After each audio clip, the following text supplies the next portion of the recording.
Smith's, of course, is a Kroger supermarket. Do you know if they have a policy of open carry? And if so, what other grocery stores that I could shop at do not? Have you guys started investigating where guns are and aren't allowed in private organizations? We've been more focused on the legislative side of it, so I'm not sure actually whether Smith's or Kroger here allows open carry. Someone over there, Billy, has, here, you know what? Here's another microphone. Terry from Moms Demand Action. Right here. Yes, Smith's is a part of Kroger, so they do allow open carry. Target is a store you can go to because they have indicated that they will not allow that in their store. So.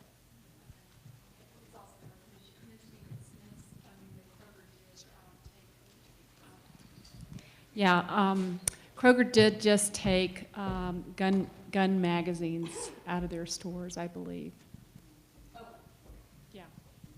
But they still do allow open carry. Pardon?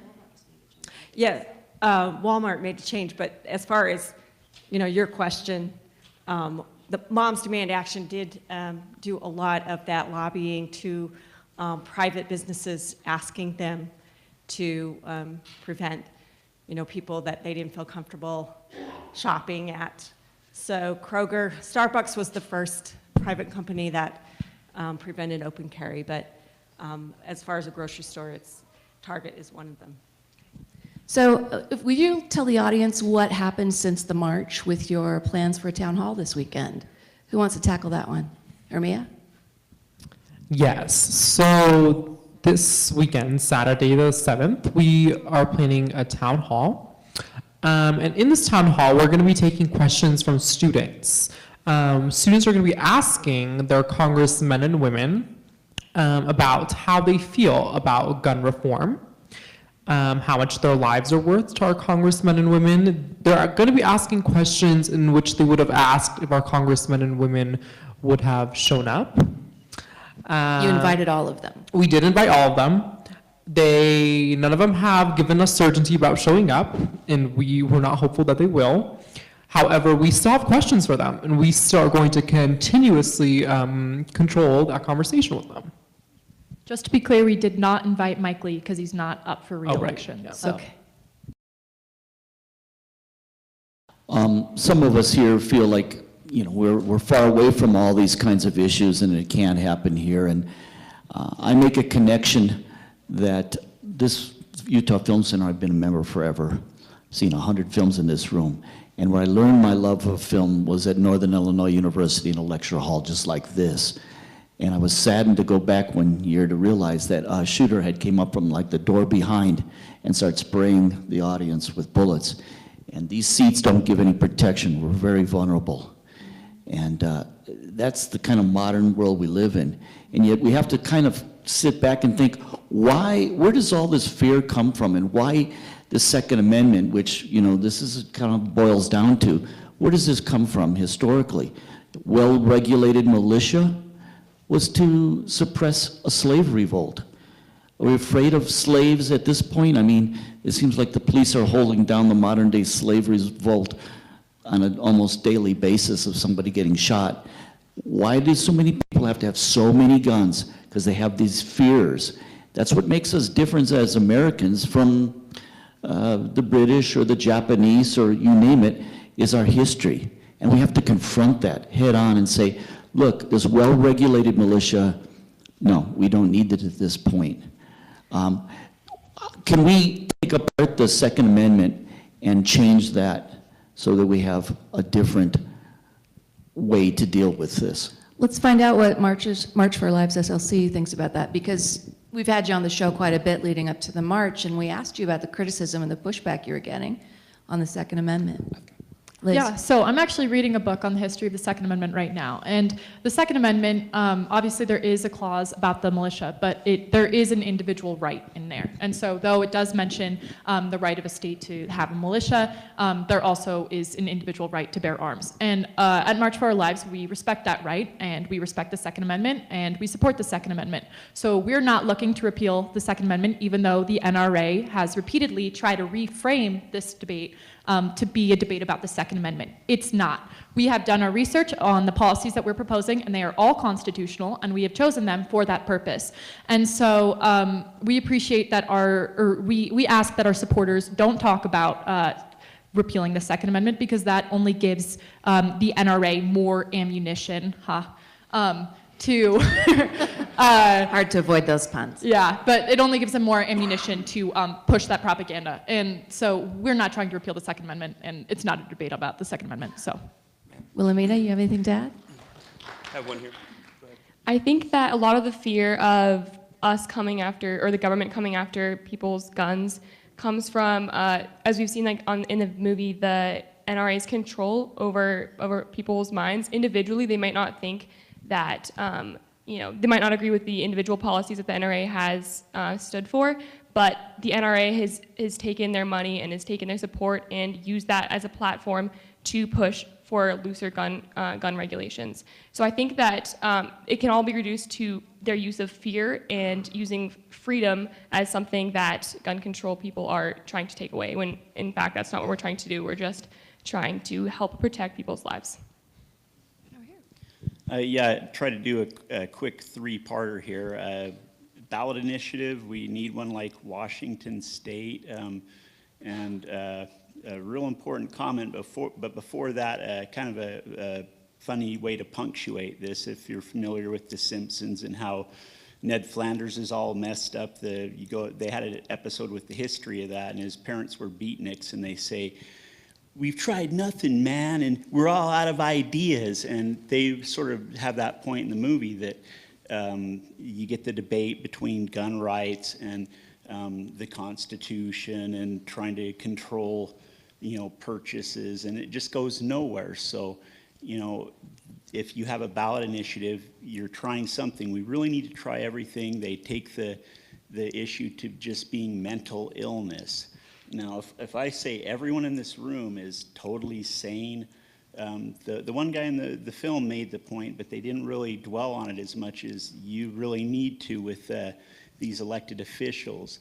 Anyone can be totally sane and something happens the next day and they go off the edge.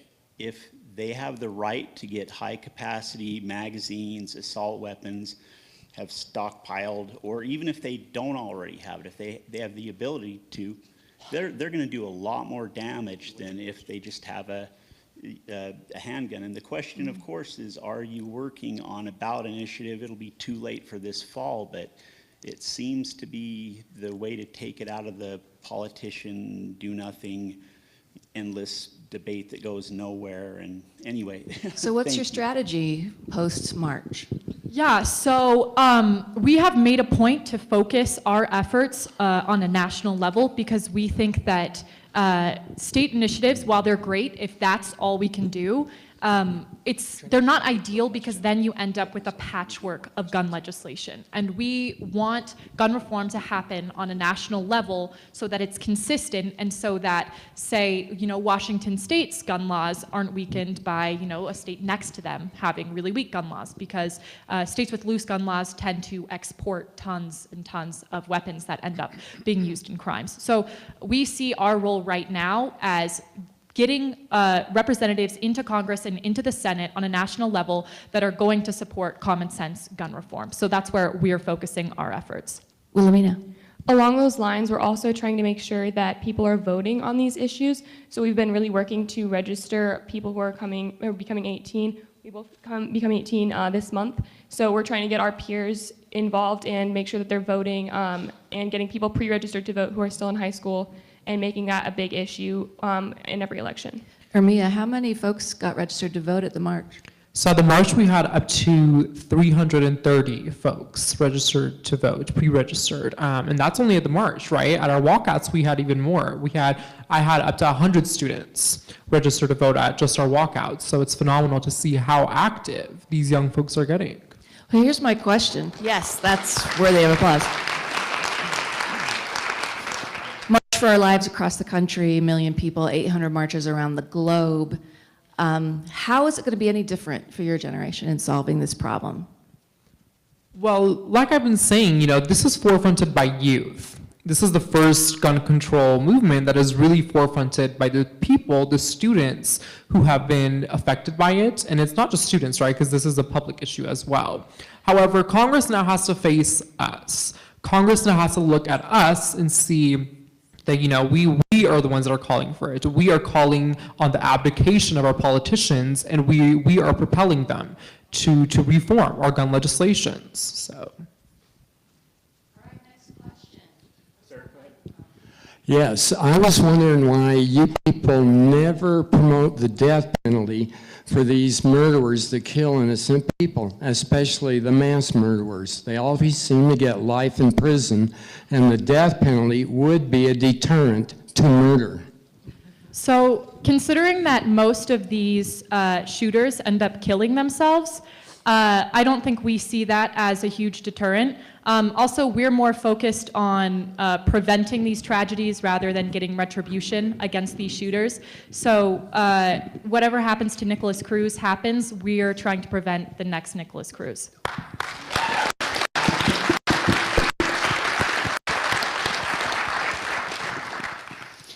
Hello, thank you so much for being here.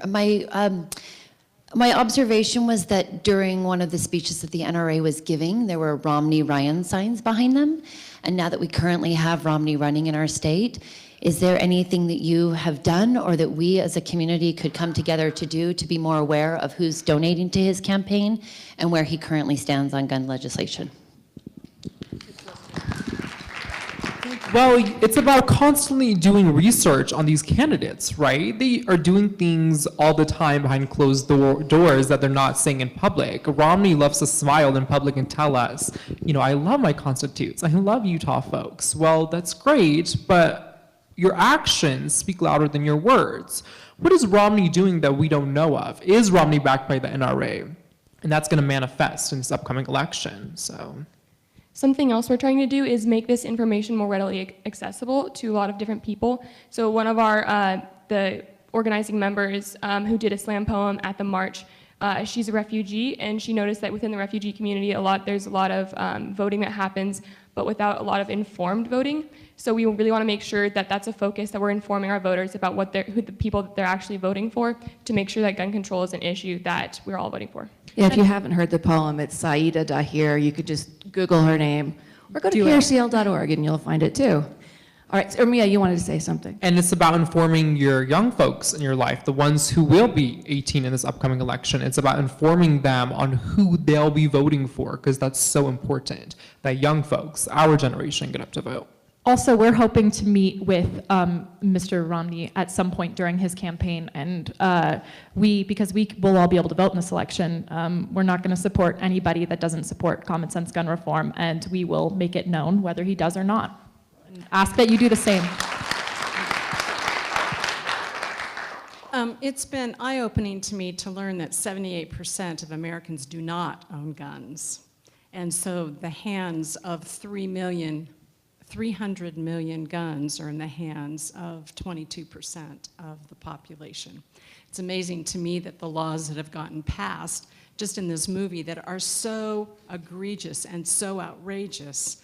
I'm heartened by the past Supreme Court justice who has said for us the way we need to go is to get rid of the Second Amendment and then set up laws individually that are going to form fit what 78% of the population want. So your research, where are you taking that? There's a ton of data in this conversation, and it's already out of date, by the way. So are you planning to create a presence that lives on and recruit the next youth behind you to maintain it? Yeah, well, we have already started this ambassador program for March for Our Lives, and Abina, who is our camera girl right now, is leading that. And so we are really focused on, because most of us graduate this spring, so we have focused on setting up programs in high schools all across the state, almost in the form of clubs that aren't affiliated with the schools, so that when we graduate, we're replaced by juniors, and they're replaced. And so right now, we have 80 lead ambassadors, and so they are just the ones coordinating at their schools, and they have ambassadors under them. So we are trying to create a program as elaborate as the NRA.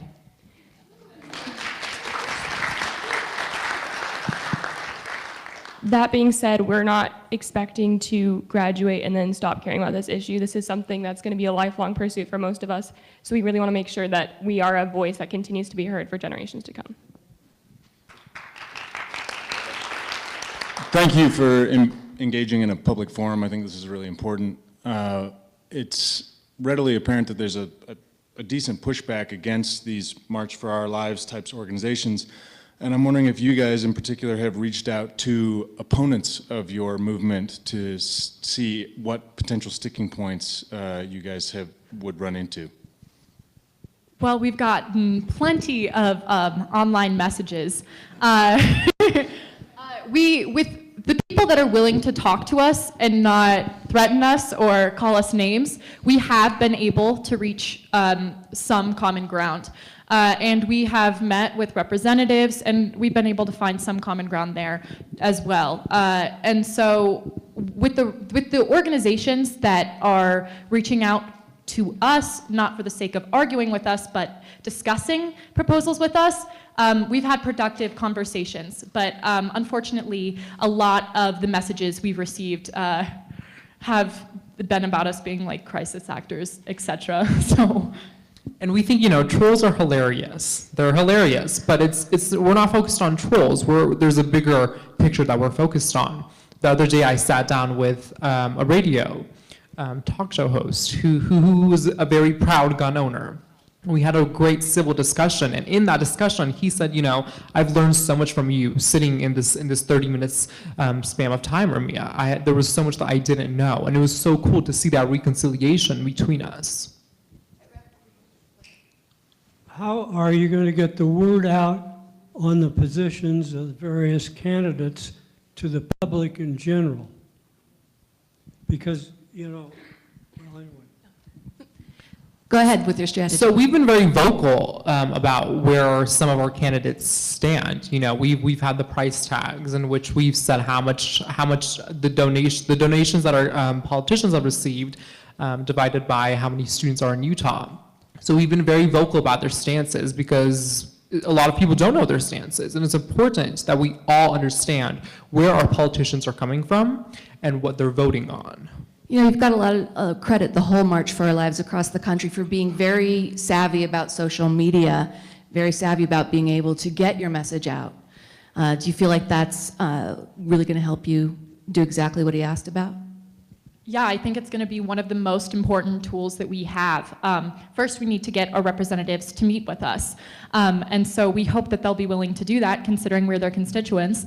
But also, I think just the change in culture will encourage the media, when they have the opportunity to sit down with these representatives, to ask those questions. Because I think one of the most important things that we can do is make the issue of gun reform at the top of everybody's mind. So when we vote like NRA members in terms of this issue being make or break for the candidates that we choose. And I think that will lead the media to pressing these people on their positions.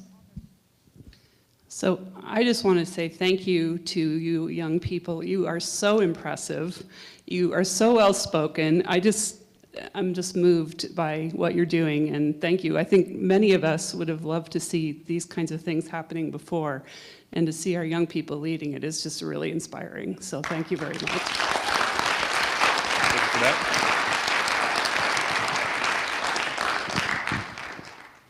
When you say common sense gun laws, what specific pieces of legislation are you looking to pass?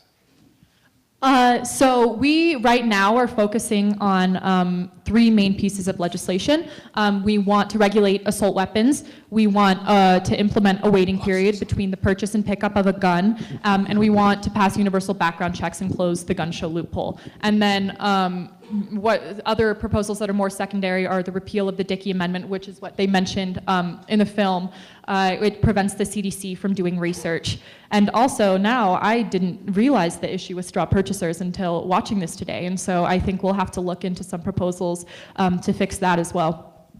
All right, up there? Right there, sir. I'm John Windling.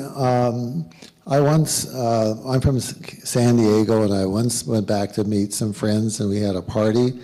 And the person sitting across from me was a police officer who was also an Iraq vet Marine. And I asked him the question, what do you think people owning guns in their house, and if someone was an intruder. And his comment is most likely they're not trained. He said, myself, how many months have I been through training how to handle a gun, tear it down, put it back together, when to shoot, when not to shoot. Nobody gets that training that buys a gun, and most likely they would shoot somebody in their house. And these people that say good guns kill bad guns, they're nuts. It doesn't work. They don't have the training, and most likely they would run away from someone coming in their house with a machine gun. Your thoughts on that, good guys, bad guys with guns? Well, I think there are a lot of different aspects to the gun problem. One of the things that they didn't bring up, but I think that is equally important, is children who have access to guns in gun-owning families. I think that is, a lot of people die every year because of that, and that kind of impact that it can have on a family and on a child is super alarming, and I think that is something that we can also try and control. So it's not just the people who are out shooting other people, people who are targeting people specifically, or just mass shootings in general. This is also a problem that's happening within families, as well as domestic violence. So there are a lot of different nuances, and as we've seen, the good people kill bad people with guns situation doesn't really work out. I've found that when I've called Washington, our senators and congressmen, and I go down the list of common sense gun laws that most of us have run through, they politely take them down. But recently I used an idea that my wife presented, and I finally got I hadn't thought of that. And that is that every gun owner, everyone who owns any gun, must carry liability insurance for $1 million.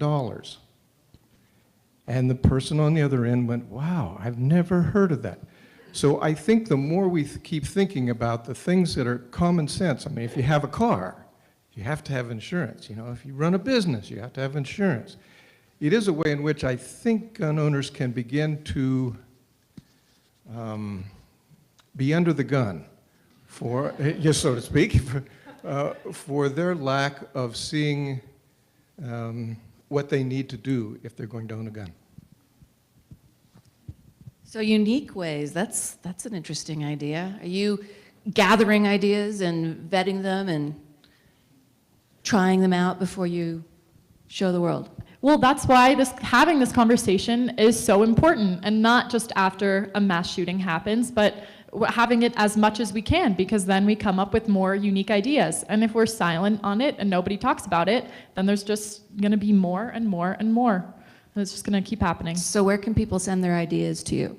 Actually, Representative Mike Kennedy, in his Safe Schools Commission, has set up a website and an email where you can go send those ideas. I can't remember exactly what it is, but I think if you Googled it, it would come up, and you can send your ideas about how to make schools safer.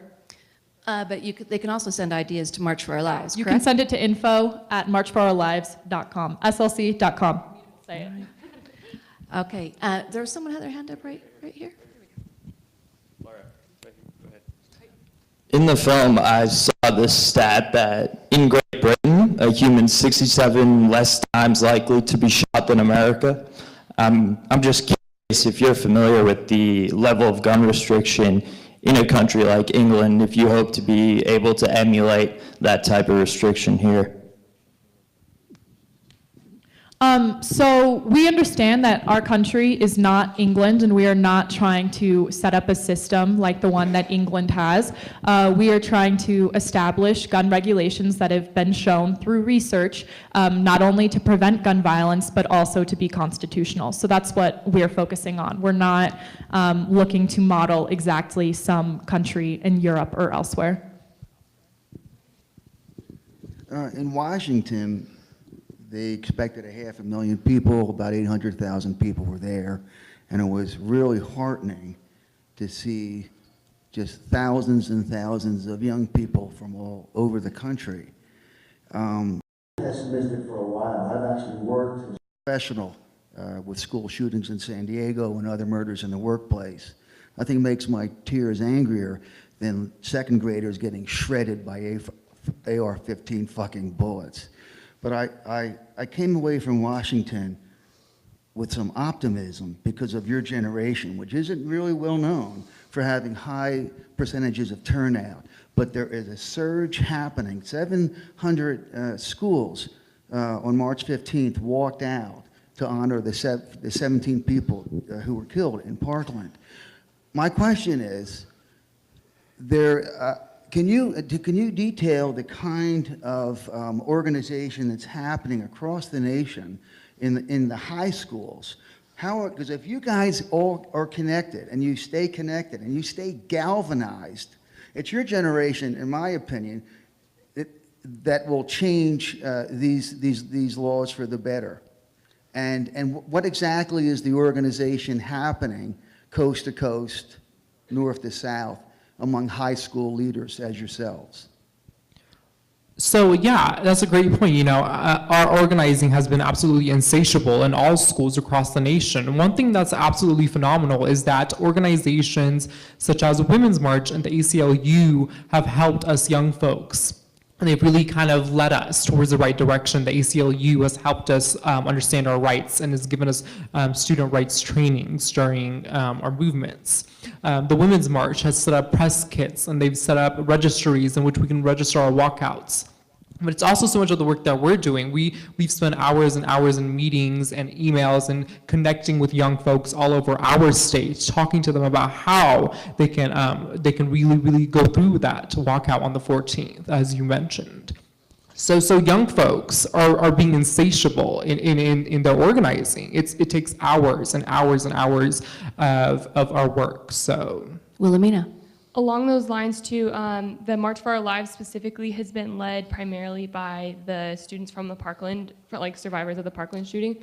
So they have put out certain proposals, and we have decided, and cities and states across the nation have decided to to comply with those, such as the April 7th town hall. States across the nation are doing that, and that's one of the ones that we're doing. Unfortunately, we couldn't get any of our representatives to confirm that they're coming. But those kind of initiatives and making sure that it's pervasive and present in every state in the country, I think will be really important to coordinating our future, our future movements. So you'd like folks to come to your April 7th town hall and support you?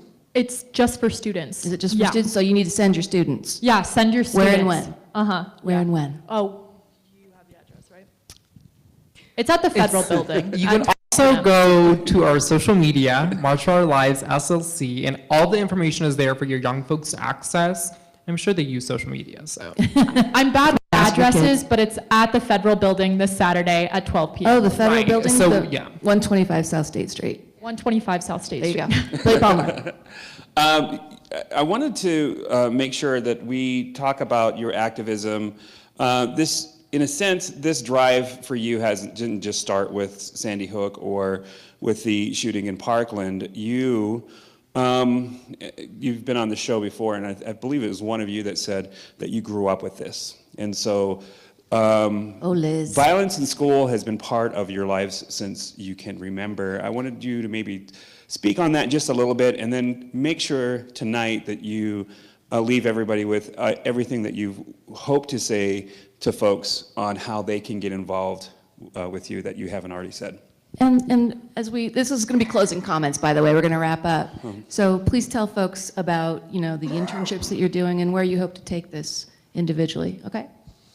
School violence, or gun violence in general, I think has been something that has loomed over us going to school for our entire lives. And I remember Sandy Hook specifically after that happened, doing a school shooter drill in my middle school. I was in 7th grade and hiding under my desk and having one teacher draw a diagram on the board of how we would flip over our desks and use them to create a barricade if a shooter came in, and being absolutely terrified that something would happen at my little sister's elementary school. And so that was the first time for me that I was old enough to really be cognizant of what was happening and really to understand that it was something that I was not safe from, and my government was doing nothing to make sure that we would be safe from it. Do you want to talk about it? Talk about the Gun Violence Prevention Center and the work you do there and where you hope to take it personally.